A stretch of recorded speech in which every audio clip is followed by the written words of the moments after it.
આજે આપણે વિદ્યુતભાર વિતરણની ક્ષેત્રરેખા વિશે સમજવાનું છે. વિદ્યુતભાર વિતરણની ક્ષેત્રરેખા. વિદ્યુતભાર વિતરણની ક્ષેત્રરેખાઓ 1 માર્કમાં પૂછી શકાય, 2 માર્કમાં થિયરી નહીં આવે, 3 માર્કમાં પણ નહીં આવે, ખાલી 1 માર્ક માટેથી MCQ અને SQ માટે પૂછી શકાય. આપણે અગાઉના વિડીયોમાં આપણે જોયું કે વિદ્યુતભાર હોય, વિદ્યુતભાર ધન હોય, પ્લસ Q હોય, તો એમાંથી જે ક્ષેત્રરેખા નીકળે તે કઈ દિશા તરફ હોય છે? આપણે અગાઉના વિડીયોમાં જોયું છે કે જ્યારે વિદ્યુતભાર ધન વિદ્યુતભાર હોય તો એની જે ક્ષેત્રરેખા હોય તો એ બહારની બાજુ તરફ નીકળે છે, બરાબર. ત્યારબાદ અંદર બાજુ ક્યારે જાય? જ્યારે વિદ્યુતભાર માઇનસ હોય ત્યારે એ અંદરની બાજુ જાય. એટલે કે માઇનસ Q જેટલો વિદ્યુતભાર હોય ત્યારે ક્ષેત્રરેખાની દિશા કઈ દિશામાં હોય? અંદર તરફ જતી દિશામાં હોય. આપણે જોઈ ગયા છે કે જ્યારે વિદ્યુતભાર ધન હોય, એટલે કે ધન વિદ્યુતભાર હોય ત્યારે ક્ષેત્રરેખાની દિશા બહાર તરફ હોય, અને જ્યારે વિદ્યુતભાર ઋણ હોય ત્યારે ક્ષેત્રરેખા અંદર તરફ જતી દિશામાં હોય, બરાબર. હવે જ્યારે વિદ્યુતભાર, આપણે 2 વિદ્યુતભાર લઈએ, પ્લસ Q અને બીજો વિદ્યુતભાર પ્લસ Q, 2 વિદ્યુતભાર આપણે લઈએ, બરાબર. તો એ બંને જે પ્લસ Q હોય તો એ 2 વચ્ચે શું થવાનું? અપાકર્ષણ થવાનું, બરાબર. એટલે એની જે દિશા હોય, અને આપણે અગાઉ પણ જોયું છે કે જ્યારે બંને પ્લસ હોય આની જેમ, તો પ્લસ હોય તો કઈ દિશા તરફ હોય? બહાર જતી દિશા તરફ. એટલે અહીંયા પણ વિદ્યુતભાર બંને કેવા છે? પ્લસ છે, બરાબર. તો બંનેની ક્ષેત્રરેખા જે હોય તે કઈ દિશા તરફ હોવાની? બહાર જતી તરફ દિશામાં હોય, બરાબર. એટલે બંનેમાં જે દિશા હોય તે બહાર જતી તરફ દિશામાં. બધી જે ક્ષેત્રરેખાઓ હોય તે બહાર જતી તરફ દિશામાં. આમાં પણ સેમ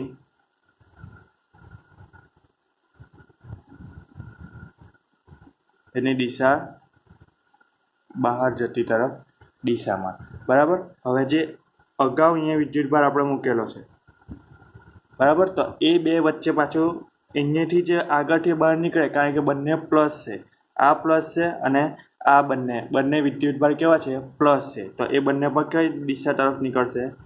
બહાર તરફ જતી દિશામાં, બંનેમાં. આમાં પણ સેમ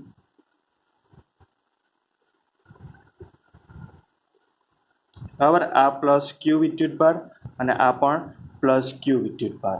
આપણે સ્ટાર્ટિંગમાં જોયું પ્લસ Q વિદ્યુતભાર હોય તો બહાર તરફ જતી દિશામાં, માઇનસ Q હોય તો અંદર તરફ જતી દિશામાં વિદ્યુત ક્ષેત્રરેખાઓની દિશા, અને 2 ધન વિદ્યુતભાર હોય તો બધી બહાર તરફ જતી દિશામાં આવે, બરાબર. હવે આપણે એક ડાયપોલ લઈએ. ડાયપોલ વિશે આપણે આના પછીની થિયરીમાં જોવાનું છે, ડાયપોલ વિશે, બરાબર. ડાયપોલમાં 2 વિદ્યુતભાર હોય, એક પ્લસ Q હોય અને બીજું માઇનસ Q હોય, બરાબર. તો આપણને ખબર છે કે પ્લસ Qમાં ક્યાં નીકળે છે? બહાર નીકળે છે, બરાબર. અને માઇનસ Qમાં ક્યાં જાય છે? અંદર જાય છે. એટલે પ્લસ Qમાંથી જે નીકળે તે કઈ બાજુ હોય? બહાર તરફ જતી દિશામાં, બરાબર. અને માઇનસ Q હોય તે કઈ દિશામાં હોય? અંદર તરફ જતી દિશામાં. એટલે કે પ્લસ Q વિદ્યુતભારમાંથી જે દિશા હોય તે બહાર તરફ જતી દિશામાં, અને એ જ જે ક્ષેત્રરેખા હોય તે માઇનસ Qમાં ક્યાં જાય? અંદર તરફ જતી દિશામાં જાય. એટલે બધી કઈ તરફની આવશે? અંદર તરફ જતી દિશામાં. એટલે પ્લસ Qમાંથી બહાર નીકળે અને માઇનસ Qમાં ક્યાં જાય? બધી ક્ષેત્રરેખાઓ અંદર જાય છે, બરાબર. હવે એવી જ રીતે સેમ જે બહારની બાજુ હોય એ બધી પ્લસ Qમાં કઈ બાજુ જવાની? બહાર તરફ જતી દિશામાં. એટલે આ જે બધી ક્ષેત્રરેખાઓ હોય તે બહાર તરફ જતી દિશામાં હોય, બરાબર. અને માઇનસ Qમાં જે છે તે બધી ક્ષેત્રરેખાઓ ક્યાં આવવાની? માઇનસ Q વિદ્યુતભારમાં ક્યાં આવે? બધી ક્ષેત્રરેખાઓ અંદર તરફ જતી દિશામાં, બરાબર. એટલે જે બાજુ પ્લસ Q હોય તે બાજુ બધી ક્ષેત્રરેખાઓ બહાર તરફની દિશામાં હોય, અને માઇનસ Q હોય તે બધી અંદર તરફની દિશા હોય, અને પ્લસમાંથી જે ક્ષેત્રરેખા બહાર નીકળે તે માઇનસમાં અંદર જાય, બરાબર. એટલે એ આખો બંધગાળો રચે છે. તો હવે આ 4 આકૃતિ 1 માર્કમાં IMP છે કે પ્લસ ખાલી એક જ વિદ્યુતભાર લઈએ આપણે, ધન વિદ્યુતભાર, તો એની દિશા બહાર તરફ જતી દિશામાં, ફક્ત ઋણ વિદ્યુતભાર લઈએ તો એની દિશા અંદર તરફ જતી દિશામાં, ત્યારબાદ બે ધન વિદ્યુતભાર લઈએ તો બધી જે ક્ષેત્રરેખાની દિશા હોય તે બહાર તરફ જતી દિશામાં, અને ડાયપોલ લઈએ, ડાયપોલ એટલે ધન વિદ્યુતભાર અને ઋણ વિદ્યુતભારથી જે રચના બને તેને ડાયપોલ કહેવાય, બરાબર, એકબીજાથી પરિમિત અંતરે. તો એમાંથી જે ક્ષેત્રરેખા જે બહાર ધન વિદ્યુતભાર હોય તો એમાંથી બહાર તરફની દિશામાં જાય, અને ઋણ વિદ્યુતભાર હોય તો અંદર, અને આ જે ધન વિદ્યુતમાંથી જાય તે ઋણ વિદ્યુતભાર માટે અંદરની તરફ દિશામાંથી જાય, બરાબર. એક માર્કમાં પૂછી શકાય, MCQમાં JEE નીટમાં પણ આ પૂછી શકાય. હવે વિદ્યુત ક્ષેત્ર રેખાની લાક્ષણિકતા 2 માર્કમાં મોસ્ટ IMP થિયરી છે. આ થિયરી 2 માર્કમાં જે સવાલ જવાબ આવે તેમાં પૂછાય જ છે આ થિયરી, બરાબર. વિદ્યુત ક્ષેત્ર રેખાની લાક્ષણિકતા 3 લાક્ષણિકતામાંથી એક લાક્ષણિકતા આવે છે. એક વિદ્યુત ક્ષેત્રની લાક્ષણિકતા પૂછાય, એ નહીં પૂછાય તો ચુંબકીય ક્ષેત્રની લાક્ષણિકતા, ને એ પણ નહીં પૂછાય તો ત્રીજી છે વિદ્યુત ચુંબકીય વિકિરણની લાક્ષણિકતા. આ 3 થિયરીમાંથી એક થિયરી આવે છે. એક વિદ્યુત ક્ષેત્રની લાક્ષણિકતા જે ચેપ્ટર 1માં છે, ત્યારબાદ ચુંબકીય ક્ષેત્રની લાક્ષણિકતા એ 4થા ચેપ્ટરમાં છે, અને વિદ્યુત ચુંબકીય વિકિરણની લાક્ષણિકતા એ 8મા ચેપ્ટરમાં થિયરી છે. આ 3માંથી એક લાક્ષણિકતા તો પૂછાય જ છે, બરાબર. વિદ્યુત ક્ષેત્ર, ચુંબકીય ક્ષેત્ર અને વિદ્યુત ચુંબકીય વિકિરણની લાક્ષણિકતા, એટલે 3માંથી એક થિયરી પૂછાય જ છે. એટલે આ મોસ્ટ IMP થિયરી છે, વિદ્યુત ક્ષેત્રની લાક્ષણિકતા 2 માર્કમાં પૂછાય. તો ક્ષેત્ર રેખાઓ ધન વિદ્યુતભારથી શરૂ કરી ઋણ વિદ્યુતભારમાં અંત પામે, એટલે કે આપણે ક્ષેત્ર રેખાઓ એટલે કે જે વિદ્યુત ક્ષેત્ર રેખાઓ હોય ધન વિદ્યુતભારથી શરૂ કરી, એટલે કે ધન વિદ્યુતભારથી શરૂ કરે ઋણ વિદ્યુતભારમાં અંત પામે, એટલે કે ઋણ જે વિદ્યુતભાર હોય અંત પામે, બરાબર. એટલે કે ધન વિદ્યુતભાર હોય અને આ ઋણ વિદ્યુતભાર હોય, બરાબર. તો ક્ષેત્ર રેખાઓ એટલે કે જે ધન વિદ્યુતભારની ક્ષેત્ર રેખા હોય તો આપણને ખબર છે કે કઈ બાજુ જવાની, બહારની તરફ દિશામાં, બરાબર. અને ઋણ જે વિદ્યુતભાર હોય તેની ક્ષેત્ર રેખા કઈ બાજુ જવાની, અંદર તરફની દિશામાં, બરાબર. એટલે કે ક્ષેત્ર રેખાઓ ધન વિદ્યુતભારથી શરૂ કરી અને ઋણ વિદ્યુતભાર પર શું કરે, અંત પામે, એટલે કે ધન વિદ્યુતભારથી શરૂ કરે અને ઋણ વિદ્યુતભારમાં એ અંત પામી જાય, બરાબર, આગળ નહીં જાય. અને જો એક જ વિદ્યુતભાર હોય તો અનંતથી આરંભ કરે અને અનંતમાં અંત પામે, બરાબર. એટલે કે શરૂઆત બી અનંતથી થાય અને અંત બી એનો ક્યાં જાય, અનંતમાં જ થાય, બરાબર. જો એક જ વિદ્યુતભાર હોય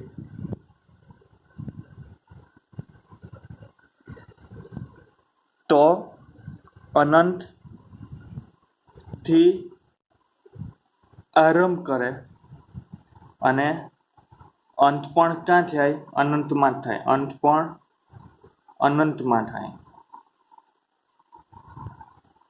અનંતમાં થાય, બરાબર. એટલે કે ક્ષેત્ર રેખાઓ ધન વિદ્યુતભારથી શરૂ કરી ઋણ વિદ્યુતભારમાં અંત પામે, એટલે ધનથી શરૂ થાય અને ઋણમાં અંત પામે.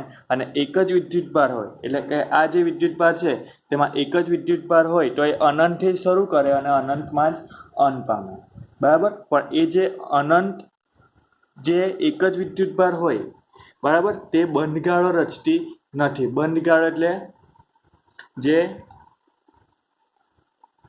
એક જ વિદ્યુતભાર હોય, બરાબર, તે બંધગાળો રચતી નથી, એટલે કે આ બંધગાળો એ રચતી નથી, બરાબર. કારણ કે એક જ વિદ્યુતભાર છે, આમાં તો 2 વિદ્યુતભાર હતા એટલે એમાં ધનથી શરૂ થઈને ઋણ પણ અંત પામે, એટલે આ બંધગાળો રચે. પણ આ જે એક જ વિદ્યુતભાર હોય તો એ બંધગાળો રચતું નથી, બરાબર. આ એની પહેલી લાક્ષણિકતા કે ધન વિદ્યુતભારથી શરૂ કરી ઋણ વિદ્યુતભારમાં અંત પામે, અને એક જ જો વિદ્યુતભાર હોય તો અનંતથી શરૂ કરીને અનંતમાં અંત પામે, બરાબર. ત્યારબાદ બીજી લાક્ષણિકતા, વિદ્યુતભાર વગરના વિસ્તારમાં વિદ્યુત ક્ષેત્ર રેખાઓ વચ્ચે તૂટ્યા વગર સતત વક્રો તરીકે લઈ શકાય, એટલે કે વિદ્યુતભાર વગરના વિસ્તારમાં, એટલે કે જ્યાં વિદ્યુતભાર નહીં હોય તેના વિસ્તારમાં વિદ્યુત ક્ષેત્ર રેખાઓ તૂટ્યા વગર અનંત વક્ર, એટલે કે વચ્ચે વચ્ચે જે ગેપ પડીને જે તૂટે તેવી નહીં હોય પણ સતત વક્ર હોય, બરાબર, એક સરખું સતત હોય તે રીતે હોય છે. તો વિદ્યુત ભાર વગરના વિસ્તારમાં વિદ્યુત ક્ષેત્ર રેખાઓ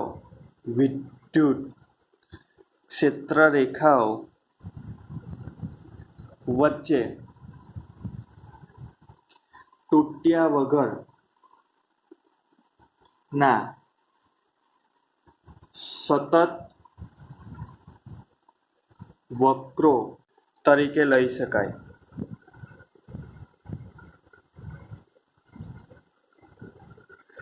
વિદ્યુતભાર વગરના વિસ્તારમાં, એટલે કે જ્યાં વિદ્યુતભાર નહીં હોય તે વિસ્તારમાં વિદ્યુત ક્ષેત્ર રેખાઓ વચ્ચે તૂટ્યા વગરના સતત વક્રો તરીકે લઈ શકાય. એટલે કે ધારો કે આ વિસ્તારમાં વિદ્યુતભાર નથી, બરાબર, તો આમાં તૂટ્યા વગરના સતત વક્રો તરીકે લઈ શકાય. બરાબર, કે આ ભાગમાં આપણને વિદ્યુતભાર નથી તો પણ એમાં તૂટ્યા વગર એટલે કે સતત વક્ર આપણને મળે. બરાબર, તૂટ્યા એટલે કે ડોટ ડોટ આવી રીતે તૂટે, અલગ અલગ જગ્યાએ હોય તે આપણને શું કહેવાય કે તૂટેલા કહેવાય આને, પણ આ કેવા મળે આપણને સતત વક્રો તરીકે લઈ શકાય.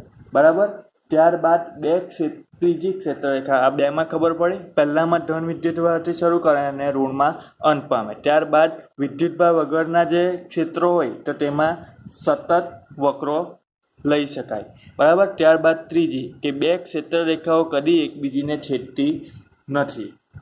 બરાબર, જે બે ક્ષેત્રરેખાઓ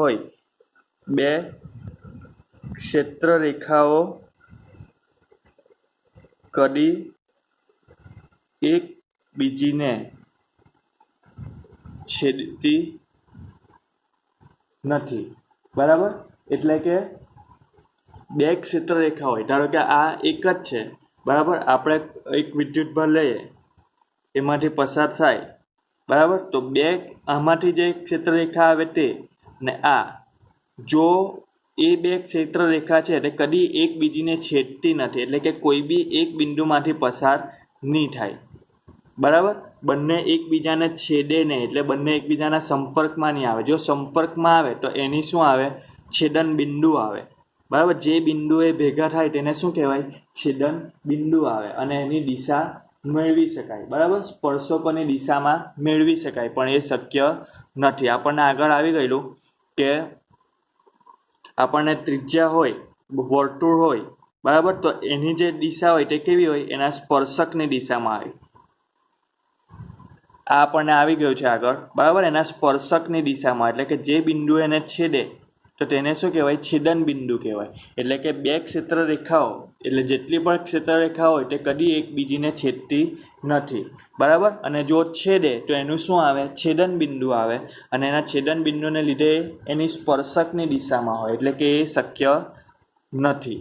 બરાબર, એની જે દિશા હોય તે શક્ય નથી. એટલે બે ક્ષેત્રરેખાઓ કદી એકબીજીને છેદતી નથી. જો છેદે તો તેનું છેદન બિંદુ હોય,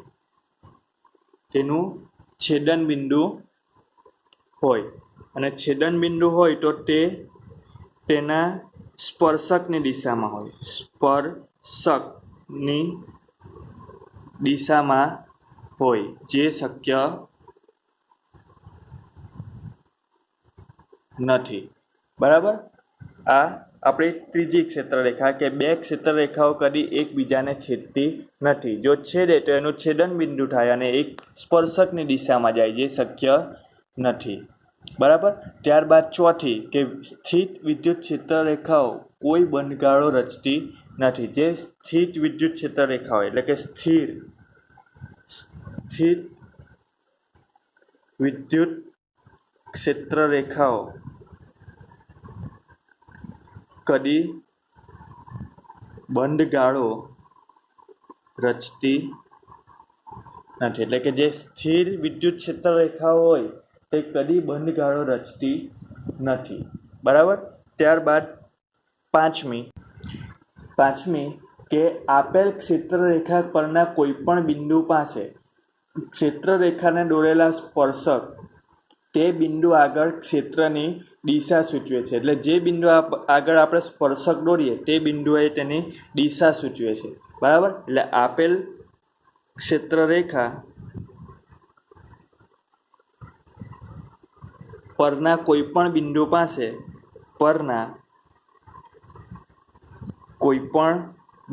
પાસે ક્ષેત્રરેખાને દોરેલ સ્પર્શક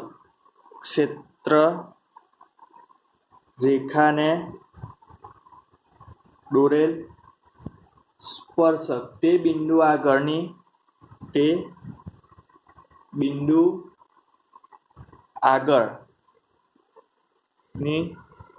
ક્ષેત્રની દિશા બતાવે છે અથવા તો દિશા સૂચવે છે. એમનો ખોટો પણ ચાલે. દિશા સૂચવે છે કે આપેલ ક્ષેત્રરેખા પરના કોઈપણ બિંદુ પાસે ક્ષેત્રરેખાને દોરેલ સ્પર્શક તે બિંદુ આગળની ક્ષેત્રની દિશા સૂચવે છે. બરાબર. એટલે કે એ કયા બિંદુ આગળ આપણે સ્પર્શક દોર્યો તો તે બિંદુની શું સૂચવે? દિશા સૂચવે. કે આ બિંદુ આગળ આપણે સ્પર્શક દોરીએ, બરાબર, તો એ એની દિશા સૂચવે છે. બરાબર. ત્યારબાદ સમાન વિદ્યુત ક્ષેત્ર દર્શાવતી ક્ષેત્રરેખાઓ એકબીજાને સમાંતર અને એકબીજાથી સમાન અંતરે હોય છે. એટલે કે જે સમાન વિદ્યુત ક્ષેત્ર દર્શાવતી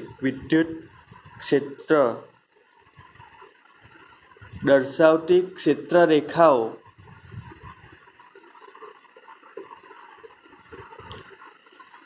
એકબીજાને સમાંતર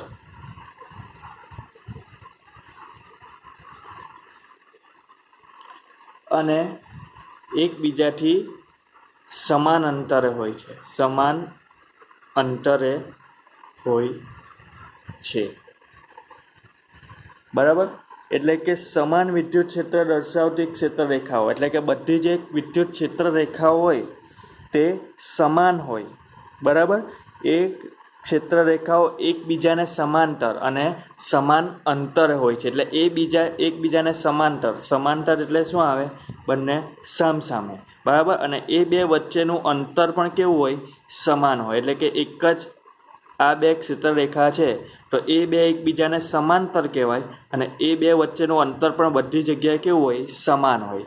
બરાબર. એટલે સ્થિત વિદ્યુત ક્ષેત્ર દર્શાવતી ક્ષેત્રરેખાઓ એકબીજાને સમાંતર એટલે કે બંને એકબીજાને સમાંતર હોય અને અંતર પણ એ બે વચ્ચેનું કેવું હોય? સમાન હોય. બરાબર. ત્યારબાદ છેલ્લી કે જે વિસ્તારમાં વિદ્યુત ક્ષેત્ર પ્રબળ હોય તે વિસ્તારમાં ક્ષેત્રરેખાની સંખ્યા વધારે હોય અને જે વિસ્તારમાં વિદ્યુત ક્ષેત્ર નિર્બળ હોય તે વિસ્તારમાં વિદ્યુત ક્ષેત્રરેખાઓ કેવી હોય? છૂટી છવાઈ હોય. બરાબર. સિમ્પલ છે કે જે વિસ્તારમાં વિદ્યુત ક્ષેત્ર પ્રબળ, બરાબર, ત્યાં વિદ્યુત